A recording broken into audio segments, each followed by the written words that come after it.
الحمد للہ وکفا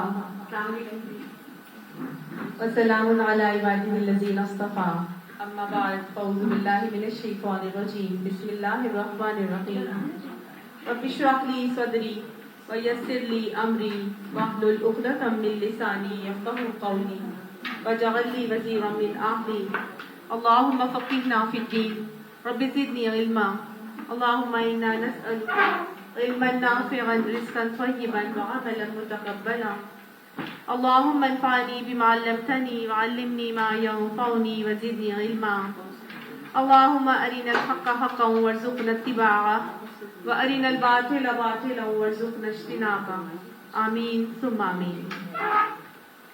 سورہ حامیم سجدہ آیت نمبر 8 تک ہم نے پچھلی کلاس میں کیا تھا۔ آج آیت نمبر 9 سے ہم نے کرنا ہے۔ آج نے میرے سے بات کر کے جانی ہے۔ آج یا تو آپ مجھے کال کر لیجیے گا یا میں نے آپ سے بات کر لی ہے۔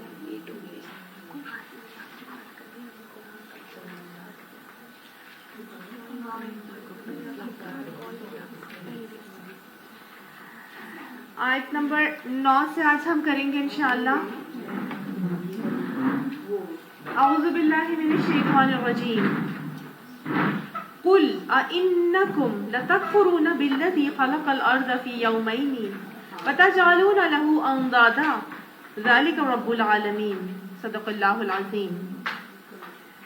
اے نبی صلی اللہ علیہ وآلہ وسلم ان سے کہہ دیجئے أئنكم کیا تم لتکفرون بالذی خلق الارض فی یومین تم کفر کرتے ہو اس ذات سے جس نے بنایا ہے زمین کو 2 دنوں میں، وتجعلون له اندادا اور تم بناتے ہو واسطے اس کے شریک، ذالک رب العالمین یہ ہے اللہ رب العالمین سارے جہان والوں کا رب۔ شروع کی چند آیات میں جو ہم نے پچھلی کلاس میں کیا تھا اس میں اللہ سبحانہ تعالیٰ نے اپنا تعارف، اپنی کتاب کا تعارف اور نبی کا تعارف کروایا تھا، اور ہم نے رسالت کا صحیح عقیدہ دیکھا تھا کہ اس میں رسالت کا صحیح عقیدہ جو ہے وہ کیا ہونا چاہیے۔ اب اللہ سبحانہ تعالیٰ نے جیسے کہ مکی صورتوں میں اللہ تعالیٰ کا طریقہ ہے، سنت الہی ہے کہ اللہ سبحانہ تعالیٰ عقائد کو راسخ کرتے ہیں، اور عقیدہ توحید، عقیدہ رسالت، عقیدہ آخرت، ان تمام عقائد کو راسخ کرنے کے لیے اللہ سبحانہ تعالیٰ 4 طریقے اپناتے ہیں۔ ایک تو اللہ سبحانہ تعالیٰ اپنی ذات میں سے پہچان دیتے ہیں، انسان کی اپنی ذات میں سے، تخلیق میں سے بتایا جاتا ہے۔ اس کے بعد اللہ سبحانہ تعالیٰ کائنات میں ارد گرد پھیلی ہوئی نشانیوں کے بارے میں غور کی دعوت دیتے ہیں اور اللہ کو پہچاننے کی بات کرتے ہیں۔ اس کے بعد اللہ سبحانہ تعالیٰ گزشتہ اقوام کا تذکرہ کر کے بتاتے ہیں کہ دیکھو ویسی ایسی قومیں گزری اور انہوں نے کیا کیا تھا تو ان کے ساتھ کیا ہوا۔ پھر اللہ سبحانہ تعالیٰ اسی عقیدے کو راسخ کرنے کے لیے اپنا 4تھا طریقہ آزماتے ہیں، اور اس میں اللہ سبحانہ تعالیٰ بتاتے ہیں کہ اگر نہیں مانو گے تو دیکھو جنہوں نے نہیں مانا ان کا فیوچر میں کیا انجام ہونے والا ہے، ٹھیک ہے، اور جو مان لیں گے ان کے لیے آخرت میں اللہ تعالیٰ نے کیا چیز رکھی ہوئی ہے۔ تو گویا اللہ سبحانہ تعالیٰ اب یہاں پر اپنی ذات کی پہچان کروانے کے لیے فرما رہے ہیں، اپنی طاقت کی پہچان، اپنی قدرت کی پہچان کرانے کے لیے اللہ تعالیٰ کائنات کی مثال دے کے بتا رہے ہیں کہ تم ان سے، اے نبی ان سے کہہ دیجئے کہ کیا تم اس خدا سے کفر کرتے ہو جس نے زمین کو 2 دنوں میں بنایا، اور تم اس کے لیے شریک بنا لیتے ہو، اس کے ساتھ اتنا شرک کرتے ہو، کفر کرتے ہو، اور وہ ذات جس نے زمین کو 2 دنوں میں بنایا۔ ہم تو قرآن پاک میں بار بار یہ پڑھتے ہیں کہ خلق السماوات والارض فی 6 ایام، اللہ نے 6 دنوں میں زمین آسمان کو بنایا۔ یہاں اللہ سبحانہ تعالیٰ فرما رہے ہیں فی یومین، زمین کو اس نے 2 دن میں بنایا۔ تو گویا قرآن کے اندر اللہ تعالیٰ کی کتاب ہے، اللہ کا کلام ہے، کہیں بھی اللہ سبحانہ تعالیٰ نے اس میں غلط بیانی نہیں ہے، ٹھیک ہے نا، ہر جگہ ہر بات بالکل اسی طرح ہے۔ جب 6 دنوں کا تذکرہ آتا ہے اور یہاں 2 دنوں میں زمین کا تذکرہ آ رہا ہے تو اس بات سے ہمیں سمجھ میں آ رہا ہے کہ اللہ سبحانہ تعالیٰ وہ رب ہے، وہ خالق ہے، جو اب اپنا ہمیں یہاں پر بریک ڈاؤن دے رہا ہے کہ کیسے میں نے زمین اور آسمان کو مینوفیکچر کیا ہے۔ اس زمین اور آسمان کے کمپلیکس نظام کو 6 دنوں میں بنانے کے حوالے سے 2 دن جو ہے سو پہلے میں نے زمین کو بنایا، اور کسی بھی چیز کا مینوفیکچرر اس چیز کی تخلیق کا بریک ڈاؤن پرووائڈ کر سکتا ہے. جو بھی خالق ہوتا ہے اسی کو معلوم ہوتا ہے کہ میں نے یہ تخلیق کیسے کی ہے, کس پروسیس کے تھرو میں گزرا ہوں, اور کیسے کیسے گریجولی میں نے پہلے یہ بنایا پھر یہ بنایا. جیسے کہ ہم کوئی کھانا پکاتے ہیں تو ہم اس میں ریسیپی دیتے ہیں, اور ہم اس ریسیپی میں ہم پہلے بتاتے ہیں کہ سب سے پہلے اس چیز کو ایسے ایسے کرنا ہے, پھر کٹ کر لو, پھر اس کو میرینیٹ کر دو, پھر رکھ دو, پھر اس کے بعد اتنی دیر میں یہ کر لو, پھر جب یہ سارا کچھ ہو جائے گا پھر اس کو ملاؤ اور ایک پورا کا پورا کھانا تمہارا تیار ہو جائے گا. ایسے ہی کرتے ہیں نا ہم. تو بالکل اللہ سبحانہ تعالیٰ وہ بریک ڈاؤن ہمیں یہاں پر دے رہے ہیں کہ میں نے کیسے بنایا زمین کو, فی یومین, 2 دنوں کے اندر بنایا. اس 2 دنوں کے اندر اللہ تعالیٰ ہمیں بتاتا ہے کہ آگے میں نے کیا کیا. وَجَعَلَ فِيهَا رَوَاسِيَ مِن فَوْقِهَا, اس کے اندر میں نے پہاڑ اوپر سے گاڑ دیے, اس میں پہاڑ جما دیے. اصل میں سائنس بھی بتاتی ہے اور آگے ہم پڑھیں گے اللہ تعالیٰ خود فرمائیں گے کیا تھا کہ یہ زمین اور آسمان جو ہے نا ایک دھواں تھے. تو سائنس بتاتی ہے کہ زمین اور آسمان ملے ہوئے تھے اور یہ گیس کا گولا تھے. اور پھر کیا ہوا, ایک بہت بڑا بگ بینگ ہوا اور اس میں اللہ سبحانہ تعالیٰ نے اس کو علیحدہ کیا.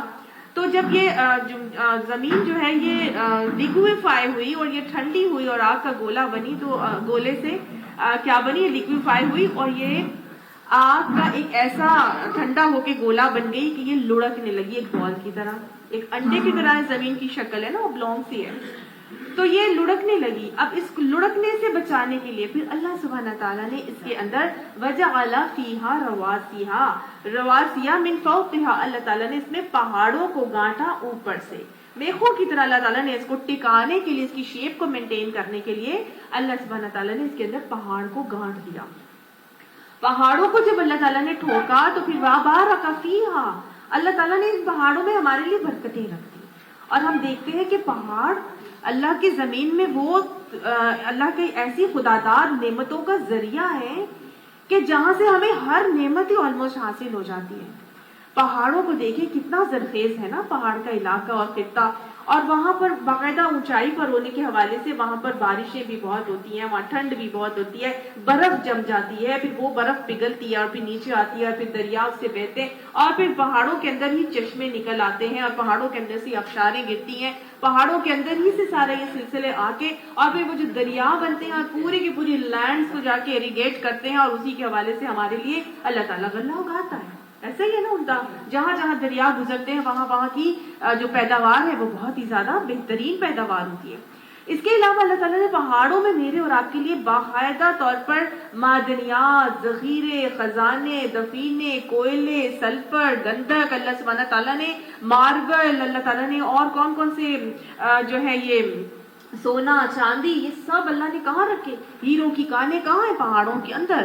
یہ اللہ تعالیٰ نے میرے اور آپ کے لیے کیا کر دیا, اللہ تعالیٰ فرماتا ہے میں نے اس میں برکتیں رکھ دی تمہارے لیے, ان پہاڑوں کے اندر میں نے تمہارے لیے ایسی برکتیں رکھی. اور پھر کیا کیا, وَقَدَّرَ فِيهَا أَقْوَاتَهَا, اور پھر اس زمین کے اندر میں نے اس کی قوتوں کو رکھ دیا.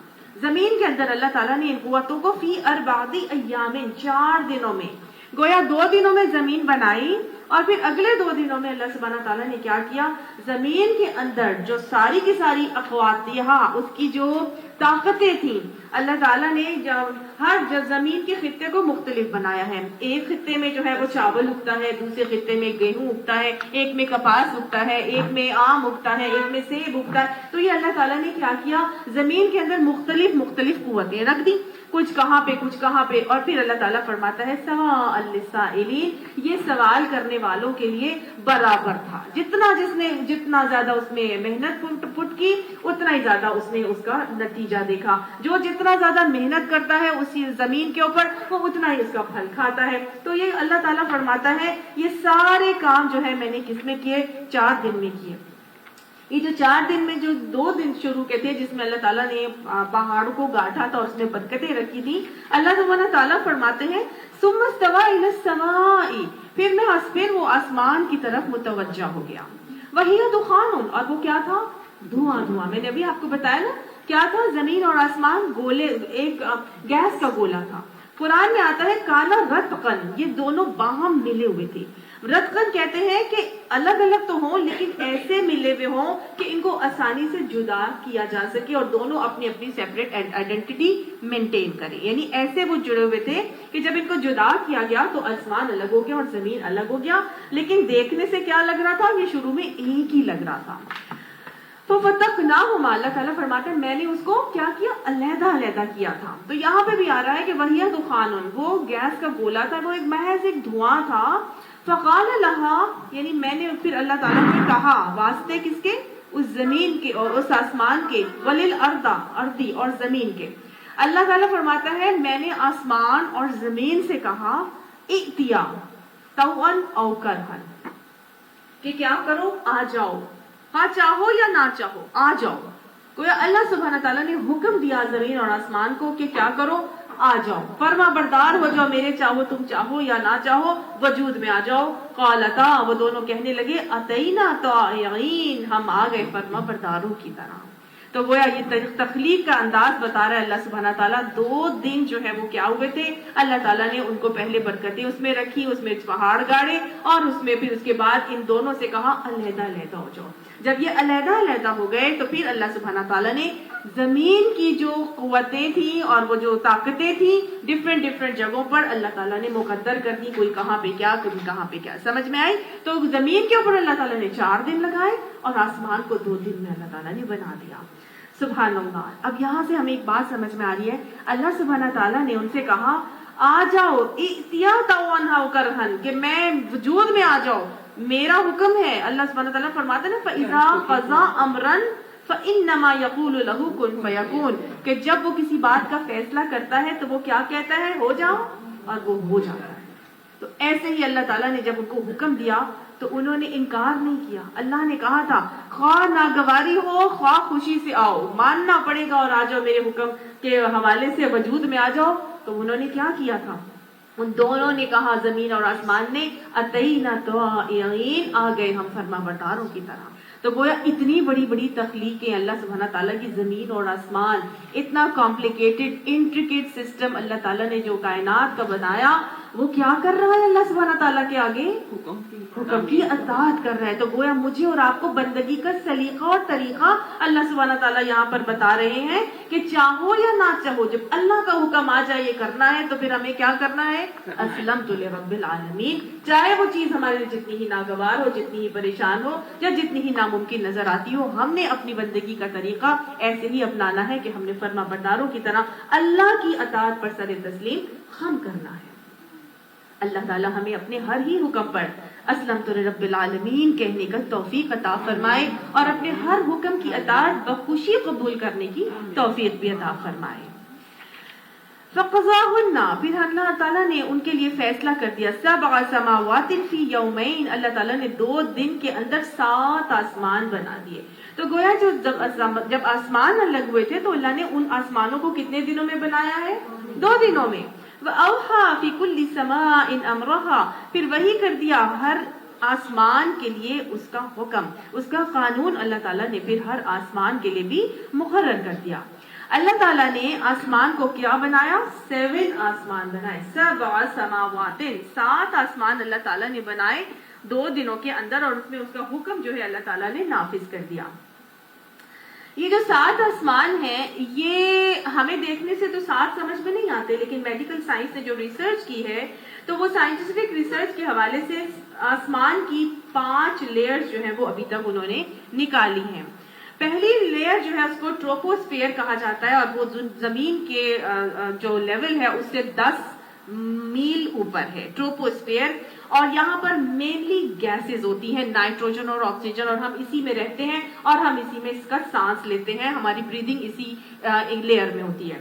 اس کے بعد جو اگلی اس لیئر سے 20 میل اور اوپر وہ لیئر ہے جہاں پر اوزون کی لیئر پائی جاتی ہے. اس اوزون کی لیئر کو اللہ سبحانہ تعالیٰ نے ایک ویدر پروٹیکٹیو شیلڈ کے طور پر دنیا کے اوپر رکھا ہے, اور جو سورج سے الٹرا وائلٹ ریز آتی ہیں دنیا کے پاس, دنیا میں جو کہ نقصان دہ ہوتی ہیں, وہ وہاں سے اوزون کی وجہ سے بچ جاتی ہیں, وہ دنیا تک نہیں پہنچ پاتی جس سے دنیا کو نقصان ہو سکتا ہے.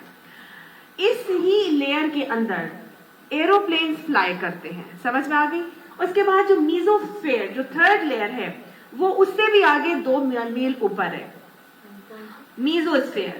اور یہ وہ لیئر ہے جہاں پر میٹیورائٹس اور میٹیورز برن کیے جاتے ہیں, جو جہاں پہ ثاقب جس کو ہم کہتے ہیں نا شوٹنگ سٹارز, یہ وہاں پر ہوتے ہیں, جس کو اللہ تعالیٰ کہتا ہے کہ میں نے آسمان دنیا کو چراغوں سے مزین کیا. یہ کہاں پر ہے؟ اللہ تعالیٰ اس کو کہہ رہے ہیں آسمان دنیا, اور یہ سائنس کی کون سی لیئر ہے؟ تھرڈ لیئر, اور یہ اس سے بھی 20 میل اوپر تھی.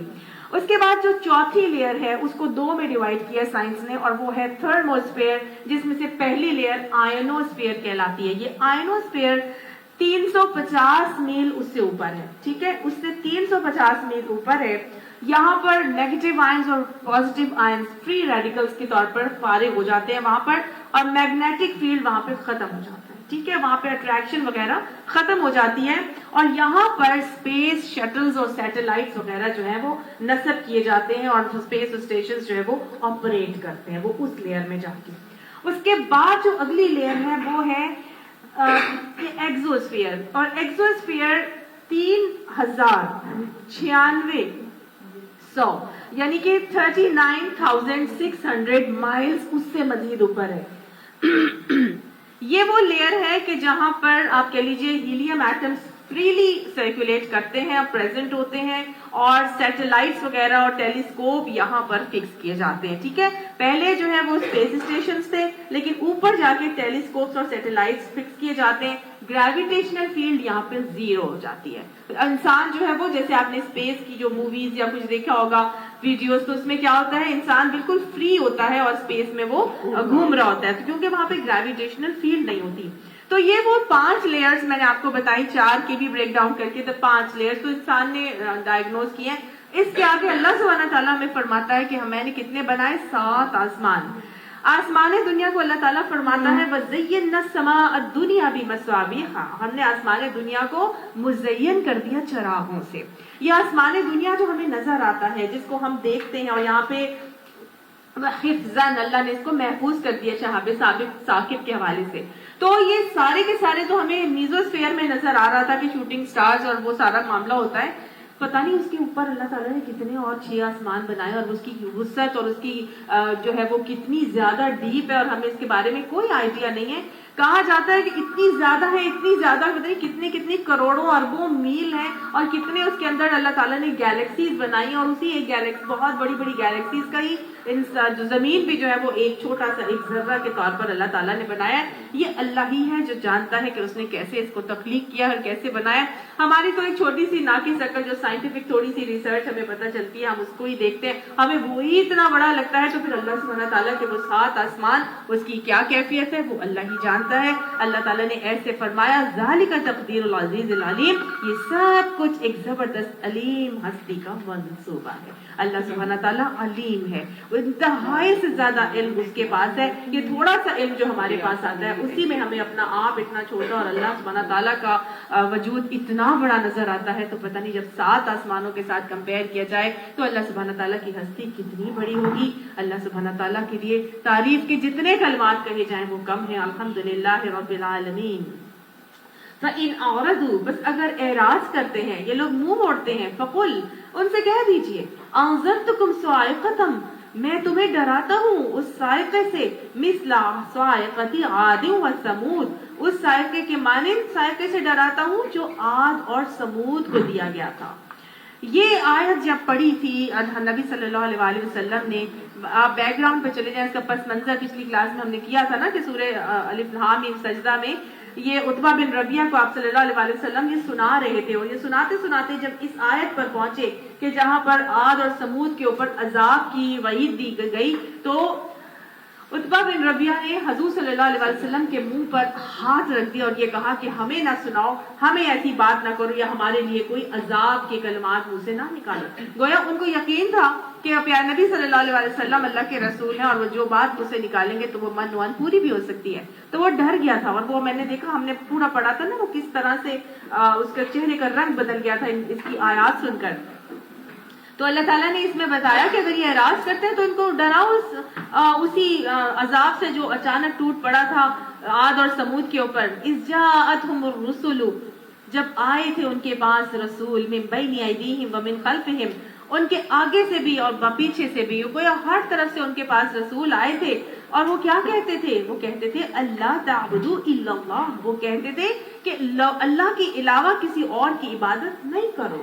رسول بھیجے گئے تھے، آگے پیچھے دائیں بائیں ہر طرف سے ان کے پاس رسول آئے، اور وہ کہتے تھے اللہ کے علاوہ اور کسی کی عبادت نہیں کرو۔ تو سب لوگ کیا کہتے تھے؟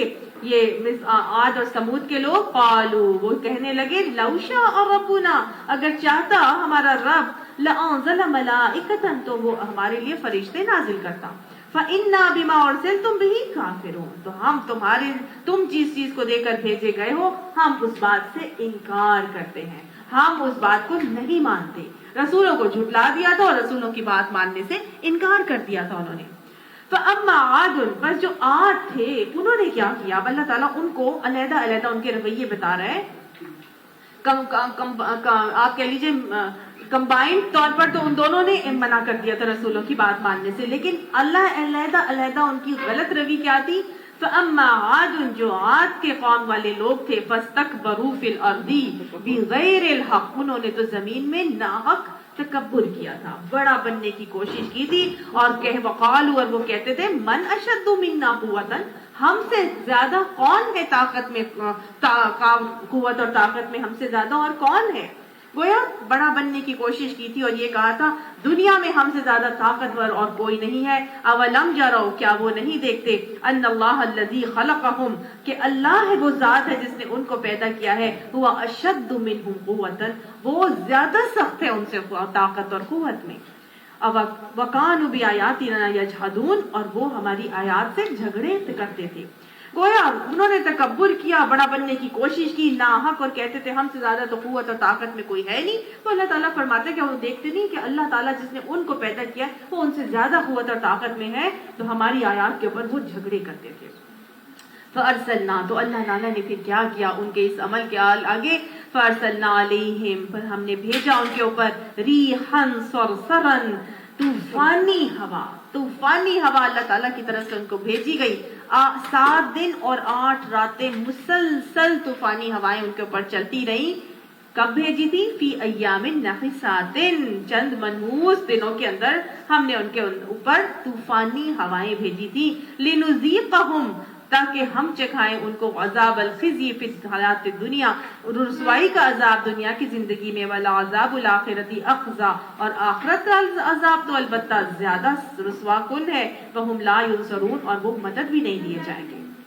اللہ سبحانہ تعالیٰ نے ان کی اس تکذیب پر، ان کے اس تکبر کے رویے کے اوپر، پھر اللہ نے ان کو چھوڑا نہیں، اللہ نے ان کے اوپر طوفانی ہوائیں 7 دن اور 8 رات مسلسل بھیجی۔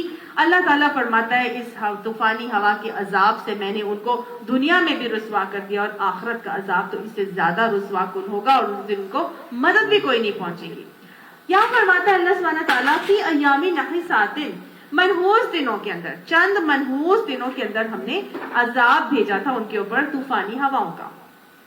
اسلام میں نحوست کا تصور کیا ہے؟ اللہ سبحانہ تعالیٰ نے نحوست کو، اوہام کو قرآن پاک میں جبت کہا ہے، ٹھیک ہے، جبت کو کہا گیا ہے کہ وہ نحوست جبت کے زمرے میں آتا ہے، اور جبت کو اللہ تعالیٰ نے شرک کنسیڈر کیا ہے۔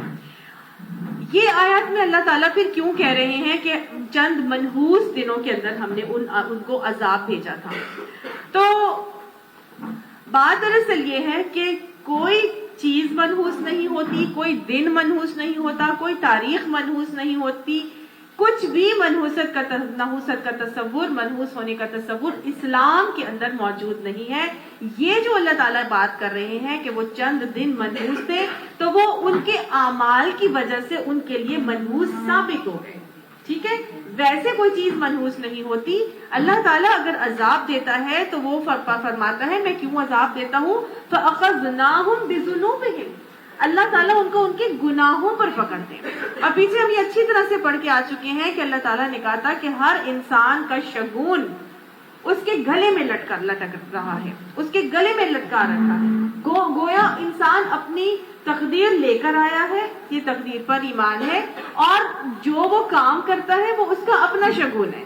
وہ اس کا اپنا عمل ہے، اور اس عمل پر اس کے لیے اچھائی ہو رہی ہے یا برائی ہو رہی ہے، یہ بہت اچھی طرح اللہ تعالیٰ نے ہمیں بتا دیا ہے. پیچھے ہم کافی دفعہ اس کو ڈسکس کر چکے ہیں.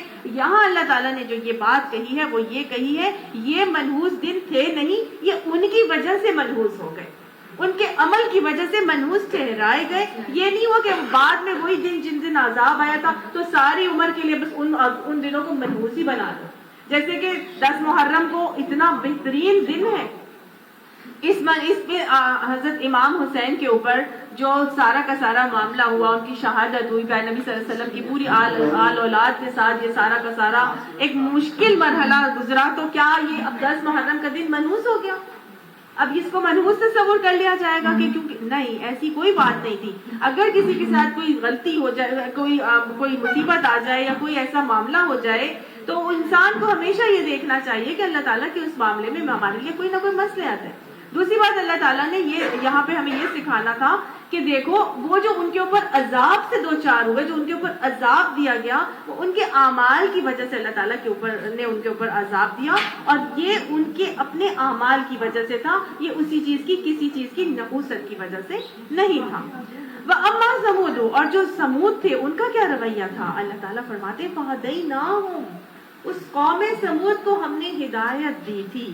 پھر ہدایت کے بعد قوم سمود نے کیا کیا تھا؟ فَاسْتَحَبُّوا الْعَمَىٰ عَلَى الْهُدَىٰ، وہ انہوں نے تو پسند کر لیا اندھا بنے رہنے کو اوپر ہدایت کے.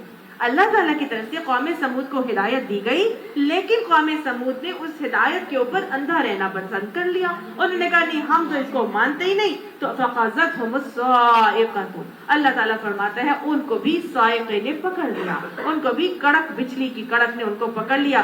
وہ کیا تھی؟ عذاب الہونی، وہ ذلت کا عذاب تھا. بما كانوا يكسبون، اس عمل کی وجہ سے جو وہ کرتے تھے، وہ جو کما رہے تھے، وہ جو اعمال وہ کر رہے تھے، اس کی وجہ سے اللہ تعالیٰ نے، چونکہ اللہ تعالیٰ نے ان کو ہدایت دی تھی، لیکن انہوں نے کہا نہیں، ہم اس ہدایت کو نہیں مانتے، ہم اس کی طرف سے اندھے بنے ہوئے، آنکھیں بند کر لی تھی. جو باتیں ان کو سمجھ بھی آ گئی تھی. آج مجھے اور آپ کو اچھی طرح اپنا محاسبہ کرنا چاہیے کہ اگر ہمیں قرآن کے پاک سے ہدایت مل جاتی ہے اور ہم بھی اس ہدایت کے آگے اندھے بن جاتے ہیں، ہم آنکھیں بند کر لیتے، ہمیں معلوم ہے کہ یہ کام ویسے ہی ہے، اللہ تعالیٰ کا ایسے ہی حکم ہے، نبی صلی اللہ علیہ وسلم کا یہی طریقہ تھا، اور اس کے باوجود بھی ہم اندھے بنے رہنے کو زیادہ ترجیح دیں گے، پسند کریں گے، تو ہم کن لوگوں میں شمار ہوں گے؟ فَاسْتَحَبُّوا الْعَمَىٰ عَلَى الْهُدَىٰ کریں گے تو کن میں شمار ہوں گے؟ سمود. قوم سمود کا یہی رویہ تھا. پھر اللہ تعالیٰ نے ان کو ذلت اور رسوائی کے عذاب سے جو ہے وہ دو چار کیا تھا. اور آج ہم دیکھیں، ہم بھی ہر چیز جانتے بوجھتے ہوئے اس کے قرآن کے احکامات کے اور حدیث کے احکامات کے حوالے سے اندھے بنے ہوئے. تو کیا آج ہمارے اوپر ذلت اور رسوائی کا عذاب نہیں؟ بحیثیت قوم امت مسلمہ رسوا ہو رہی، ہر جگہ ذلت اور رسوائی ان کے پلڑے میں ڈل چکی ہے، اور وہ صرف اسی وجہ سے کہ ہم نے بھی ان اللہ کے احکامات سے اندھے بنے رہنے کو زیادہ ترجیح دی تھی. اللہ تعالیٰ فرماتا ہے اور لیکن قوم سمود، قوم عاد کے ان رویوں کے بعد میں نے ان کو تو عذاب سے دو چار کیا تھا، لیکن جو ایمان لاتے ہیں ان کو نہیں میں چھوڑتا. ان کے ساتھ میں کیا معاملہ کرتا ہوں؟ وَنَجَّيْنَا الَّذِينَ آمَنُوا، اور نجات دے دی ہم نے ان لوگوں کو جو ایمان لائے تھے، وَكَانُوا يَتَّقُونَ، اور وہ تقوی کے ساتھ اللہ تعالیٰ سے ڈر کے اور پرہیزگاری سے زندگی گزار رہے تھے. تو اللہ سبحانہ تعالیٰ قدردان نہیں ہے. جہاں پہ اللہ تعالیٰ بستیوں کو عذاب سے دو چار کرتا ہے، وہاں ایمان لانے والوں کو انہی عذاب سے بچا بھی لیا کرتا ہے، کیونکہ اللہ وہ آتا ہے نا جو دنیا میں ڈر کے زندگی گزارے گا، وہ آخرت میں جو ہے وہ بے خوف کر دیا جائے گا. اور جو دنیا میں بے خوف ہوگا، درمادر کی طرح آزاد زندگی گزارے گا، وہی قیامت میں جو ہے وہ اس کو اللہ تعالیٰ خوف زدہ کر دیں گے. کیونکہ اللہ دو خوف اور دو بے خوفیاں جمع نہیں کرتے. جو دنیا میں خوف زدہ ہو کر پرہیزگاری سے بچ کے اللہ تعالیٰ سے کہ ان کی ناراضگی سے بچ کے جو ہے وہ گناہوں سے بچا کرتے تھے، اللہ تعالیٰ ہمیں ان لوگوں میں شامل فرما دے جو متقی ہیں، اور پھر اللہ تعالیٰ ہمیں بھی دنیا اور آخرت ہر قسم کے عذاب سے محفوظ فرما لے. وَيَوْمَ يُحْشَرُ، اور جس دن وہ گھیر کر لائے جائیں گے. کون گھیر کر لائے جائیں گے؟ اعداء اللہ، اللہ کے دشمن. جس دن اللہ کے دشمن گھیر کر لائے جائیں گے، کس طرف؟ الناری، نار، آگ کی طرف، دوزخ کی آگ کی طرف۔ اللہ تعالیٰ فرماتا ہے کہ جب اللہ کے دشمن آگ کی طرف لائے جائیں گے گھیر کر، فہم یوزعون، تو وہ وہاں پر روک کے رکھے جائیں گے۔ ہم معلوم ہے کہ اللہ، ہم سورہ زمر میں پڑھا ہے نا، گروہ در گروہ آئیں گے، سب گروہ در گروہ، یہ مومنوں کا گروہ، یہ جنتیوں کا گروہ، یہ کافروں کا گروہ، یہ فاسقوں کا، یہ بے نمازیوں کا، یہ وعدہ خلافیوں کا والوں کا، یہ سب کے گروہ آئیں گے۔ تو دشمن اللہ کے جو آئیں گے وہ بھی گھیر کر رکھے جائیں گے، ان کو روک لیا جائے گا، ان کو روکا جائے گا وہاں پر۔ حتیٰ کب تک روکا جائے گا؟ جب تک کہ اذا ما جاؤہا، جب کہ وہ آ جائیں گے۔ کون؟ شہید علیہم، گواہی دیں گے ان کے اوپر، سمعہم، ان کے کان، وابصارہم، اور ان کی آنکھیں، وجلودہم، اور ان کے کھال، وبما کانوا یعملون، اس عمل کے بدلے جو وہ کرتے تھے۔ اب سب کو، جو اللہ کے دشمن ہیں ان سب کو گھیر کر لایا جائے گا۔ قیامت کا نظارہ اللہ تعالیٰ بتا رہے ہیں کہ کیا کروں گا، میں سب کو گھیر کر لاؤں گا اور لا کر وہاں پر۔ اب دیکھیں چوتھا طریقہ اللہ تعالیٰ کا، گزشتہ قوموں کے اقوام کا ذکر کیا، اب اللہ تعالیٰ فیوچر کا نظارہ دکھا رہے ہیں کہ نہیں مانتے تو پھر دیکھ لو تم لوگوں کے ساتھ کیا معاملہ ہوگا۔ اللہ کے ساتھ دشمنی دنیا میں کر کے رہو گے، اللہ تعالیٰ آخرت میں بھی ایسا ہی کرے گا کہ تم لوگوں کو سب کو ایک جگہ لا کے، آگ کے قریب لا کے کھڑا کر دیا جائے گا۔ اور پھر کیا ہوگا؟ تمہارے ہی خلاف گواہی دیں گے تمہارے کان، تمہاری آنکھیں اور تمہارے کھالیں تمہارے خلاف گواہی دیں گے، بما کانوا یعملون، جو تم عمل کرتے تھے اسی کے بارے میں وہ گواہی دیں گے۔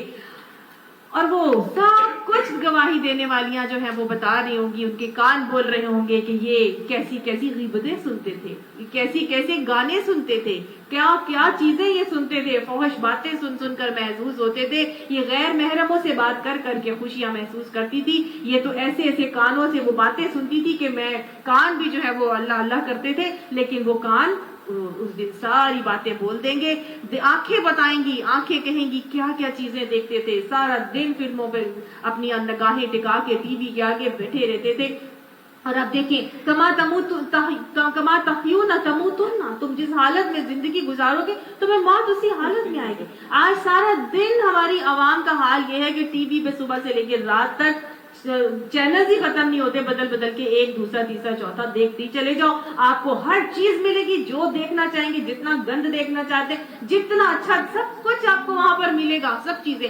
ہماری زندگی نا، ہماری آنکھیں، ہمارے کان اس چیز کے اتنے عادی ہو چکے ہیں کہ اب ہمارا جیسی ہم زندگی گزاریں گے موت بھی اسی حالت میں آئے گی۔ ایون یہ کہ ہاسپٹلز میں بھی جو ہاسپٹلائز ہو جاتے ہیں تو ہاسپٹل کے کمروں میں وہ کمرہ لیتے ہیں کہ جی VIP کمرہ، جہاں پہ ٹی وی ضرور موجود ہے، اور وہی موت، وہ ٹی وی دیکھتے دیکھتے ہی وہ موت بھی آ جاتی ہے اور وہ ختم ہو جاتا ہے انسان دنیا میں۔ ہم یہ باتیں سوچتے ہی نہیں، ہم کہتے ہیں وہ 6 دن ٹی وی ہاسپٹل میں گزارنے، اب کیسے گزاریں گے، ٹی وی وہاں پہ ضرور ہونا چاہیے۔ ہم اس کو انشور کرواتے ہیں کہ جی ٹی وی، ہم یہ بھول ہی جاتے ہیں کہ جیسی زندگی گزاریں گے موت اسی حالت میں آ رہی ہوگی کہ نہیں۔ اس چیز کو اپنے اندر سے نکالیں، اپنے اندر سے اس چیز کے ہم اتنے عادی ہو چکے ہیں کہ ہم بھول گئے کہ واقعی میں ان چیزوں نے ہمارے خلاف گواہی دینی ہے۔ اس دن سب کچھ بولیں گے، کان بھی بولیں گے، آنکھیں بھی بولیں گی، کیا کیا نامحرم دیکھتے تھے اور کیا فحش چیزیں دیکھتے تھے، کھالیں بولیں گی اور بتا دیں گی سب کچھ۔ کیا بتائیں گی کھالیں؟ میں نے آپ کو سورہ یاسین جب ہم نے پڑھی تھی تو میں نے آپ کو بتایا تھا نا، یہ اب سائنس بھی ریسرچ کر رہی ہے کہ اسکن اسپیچ تھیوری کی ایک تھیوری آ چکی ہے، اور اس میں کیا ہوتا ہے کہ جو مقتول ہوگا، جس کو قتل کیا گیا ہوگا نا، وہ تو مر چکا، لیکن جو قاتل ہوگا کیسے پتا چلے گا کہ یہ قاتل ہے؟ اس قاتل کی جو سکن ہے اس سے الیکٹروڈز لگا کے انہوں نے باقاعدہ طور پر ویوز آتی ہیں اور وہ پتا چل جاتا ہے، قاتل کا نام پتا چل جائے گا کہ اس بندے نے اس وقت یہ قتل کیا تھا، یعنی کہ وہ سکن بتا دے گی۔ یہ سکن اسپیچ تھیوری باقاعدہ چل رہی ہے، میں نے اس کی چھوٹی ویڈیو ایک دیکھی اور میں حیران ہو گئی کہ واقعی میں اس کے اوپر پوری ریسرچ کی جا رہی ہے، اور وہ باقاعدہ جیسے وہ ECG کی ویوز آتی ہیں اس طرح کی وہ آپ کے دماغ کی اسکیننگ وغیرہ ہوتی ہے، اس میں اسکین ویوز آتی ہیں، تو یہ الیکٹروڈز اسکن پر لگائیں گے اور وہ ویوز آ جائیں گے اور پتہ چل جائے گا کہ یہ وہ شخص ہے جس نے قتل کیا تھا۔ تو اللہ سبحانہ تعالیٰ یہ گویائی دے سکتا ہے۔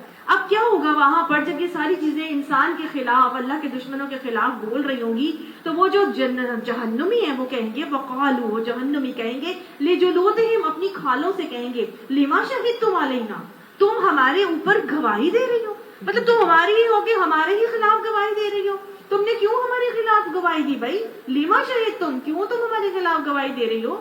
قالوا تو وہ کھال کیا کہیں گی؟ وہ کھالیں کہیں گی انطقنا اللہ الذی انطق کل شیء، ہمیں اسی اللہ نے گویائی دی ہے جس نے ہر چیز کو گویائی دی. وَهُوَ خَلَقَكُمْ أَوَّلَ مَرَّةٍ، اور اس نے تمہیں پہلی دفعہ پیدا کیا تھا. وَإِلَيْهِ تُرْجَعُونَ، اور تم اسی کی طرف پلٹائے جاؤ گے. گویا اللہ سبحانہ تعالیٰ کے لیے کسی بھی چیز کو زبان دینا مشکل نہیں ہے. یہ کھال بولے گی اس وقت، قرآن میں یہ الفاظ آگے ہیں کہ کھال کہے گی کہ مجھے اسی اللہ نے گویائی دی ہے جس نے سب چیزوں کو گویائی دی ہے. اور ہم دیکھتے ہیں آج طوطا بھی بول رہا ہے، تو آج جو ہے وہ ہر چیز، مطلب میں نے تو باقاعدہ پتہ نہیں ایک اس کے ہاتھی کے حوالے سے ایک ویڈیو دیکھی، ہاتھی بھی پتہ نہیں کیا کیا کر رہا تھا. واللہ عالم، انسان اپنے علم سے اتنی چیزوں کو گویائی دلوا سکتا ہے، تو اللہ تعالیٰ کے لیے یہ کھالوں کو گویائی دینا، اور یہ تو آپ سائنس بھی ثابت کر رہی ہے. تو اب وہ کھال آگے سے پھر کیا کہے گی؟ وما کنتم تستترون، اور نہیں تھے تم جب چھپ کر رہے ہوتے تھے. یشہد، تو تمہیں یہ خیال ہی نہیں تھا کہ یہی یشہد علیکم، یہی چیزیں ہمارے خلاف گواہی دیں گی. کیا؟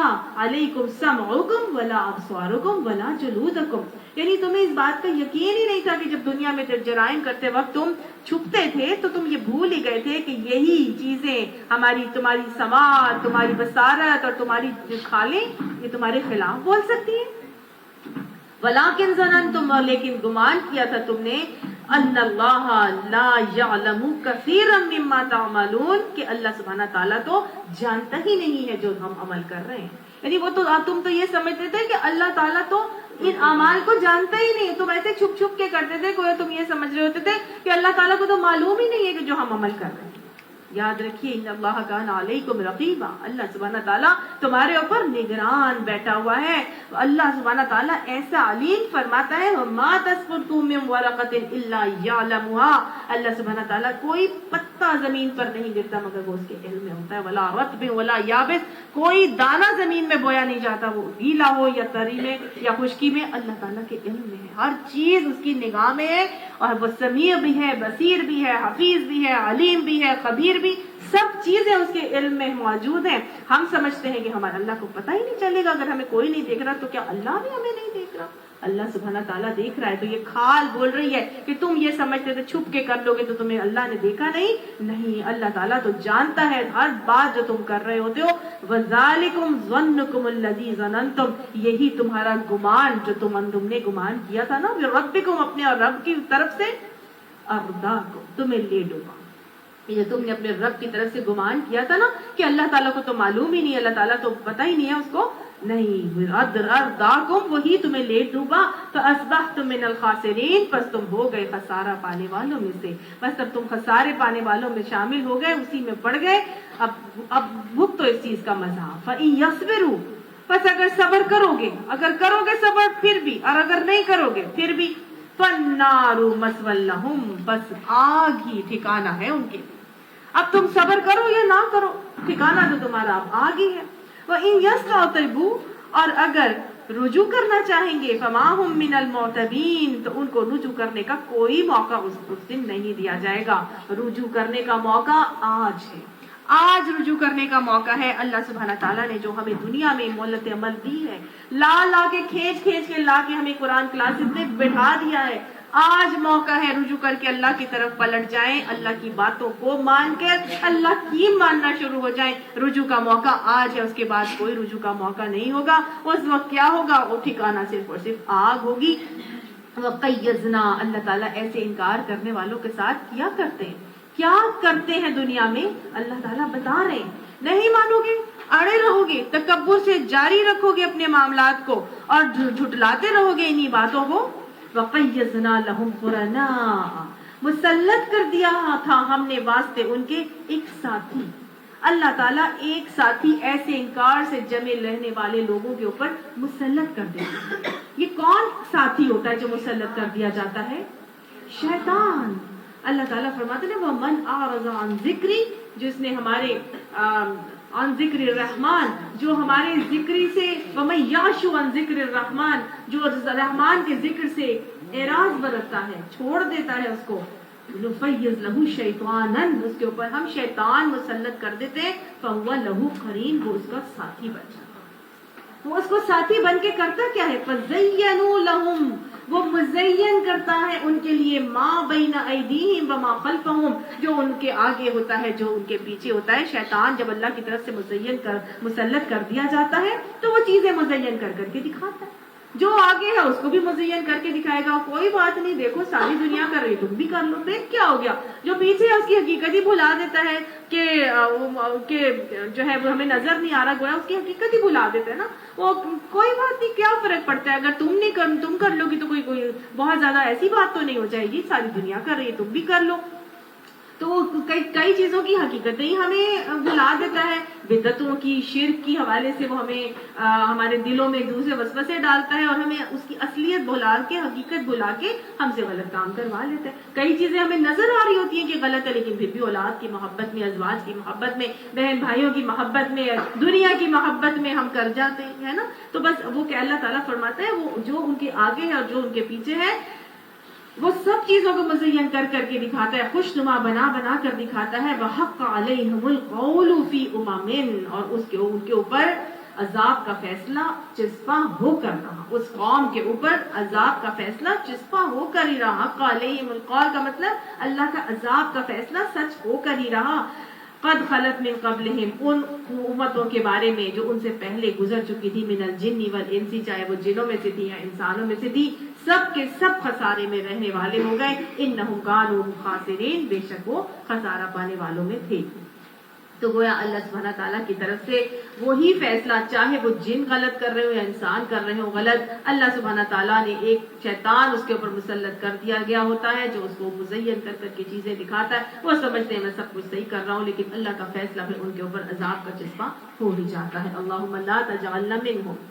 وقال الذین کفروا، اور کہا ان لوگوں نے جنہوں نے کفر کیا تھا، یعنی جو کفر کرنے والے ہوئے وہ یہ کہتے ہیں کہ لا تسمعوا لهذا القرآن، نہ سنو تم اس قرآن کو، والغوا فیہ، اور اس میں لغویات کرو، یعنی اس کے اندر جو ہے نا اس کو شور و غل غپاڑا کرو، فیہ، اس کے اندر، لعلکم تغلبون، تاکہ تم غلبہ پا جاؤ. ٹھیک ہے، یہ کون کر رہا تھا؟ کافر لوگوں کا ایک طریقہ ہے جو یہاں پہ بتایا جا رہا ہے، کفار کا، مشرکین مکہ کا ایک طریقہ کہ وہ کہتے تھے کہ تم قرآن کو مت سنو، اور جب قرآن سنایا جا رہا ہوتا ہے تو اس درمیان میں تم شور شرابہ کیا کرو. وہ کہتے ہیں جہاں پہ لکھا ہوا ہے نا والغوا فیہ، تو اس کو یہ کہتے ہیں کہ جیسے کتا بھونکتا ہے نا، شور ہوتا ہے، چڑیاں چہچہاتی ہیں تو شور ہوتا ہے، یا کسی کے پیچھے پڑ جائے اور اس کا پھر عیب تلاش کیا جائے، یعنی دائی قرآن کے یا قرآن جو سنا رہا ہے اس کے ایسے پیچھے پڑ جاؤ اور اس کے عیب تلاش کرو کہ وہ انسان بولنے کے قابل ہی نہ رہے. تو گویا کوئی ایسا سین کریٹ کر دیا جائے کہ انسان قرآن کی تعلیمات کو سننے سے محروم رہ جائے. مشرکین مکہ کا یہ بہت زیادہ طریقہ تھا. ابو جہل نے باقاعدہ طور پر یہ کچھ خواتین کو خریدا تھا اور مردوں کو خریدا تھا، خواتین کو نہیں مردوں کو خریدا تھا، اور ان کو یہ کہا تھا کہ تم جب یہ قرآن سنایا جا رہا ہوتا ہے نا تو تم اس وقت سیٹیاں بجایا کرو اور تالیاں پیٹا کرو. نظر بن حارث کا بھی ہم نے پڑھا تھا کہ وہاں پہ اس نے بھی کیا کیا تھا، وہ باقاعدہ اللہ والحدیث لے کر آیا تھا اور کچھ لونڈیاں اس نے مسلط کی تھی اور یہ کہا تھا کہ جب نبی صلی اللہ علیہ وسلم کے پاس دین کو سیکھنے کے لیے جاتے ہیں تو ان کی یہ لونڈیاں جو ہیں ان کو خوب شراب پلائیں اور ان کو محب اور نشے میں دھت رکھیں اور ان کو قرآن سننے سے محروم کرتے. یہ ان کا طریقہ تب بھی تھا، یہ ان کا طریقہ اب بھی ہے. 1917 کے اندر یہ مریم جمیلہ ایک خاتون تھی جو بہت بڑی وہ تھی جرنلسٹ، انہوں نے بھی جب اسلام قبول کیا تو انہوں نے بتایا کہ برٹش پارلیمنٹ کے اندر لارڈ گلیڈسٹون نے اپنے ہاتھ میں قرآن لیا اور کہنے لگا کہ اگر تم ان مسلمانوں کو مغلوب رکھنا چاہتے ہو تو انہیں اس قرآن سے دور کر دو.